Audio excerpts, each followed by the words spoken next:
Hello everyone, and here's your top tip for this week, and it's based on the idea of the toothbrush principle.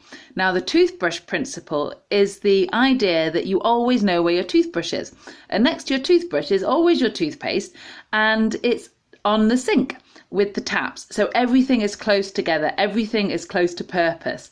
And as you can see where I am now in this sort of little eco den in this idyll in the Forest of Dean, we have the stove. And in the stove next to it, we have the fire and the logs and the matches and the fire lighters. And everything is close to purpose. So when I'm lighting the fire, I know exactly everything is to hand. So your challenge is to identify your habits or what you're doing. So for example, your kettle should be near your teacups and near your tea bags. This is the principle. This is the toothbrush principle. So see if you can get the toothbrush principle working in your home.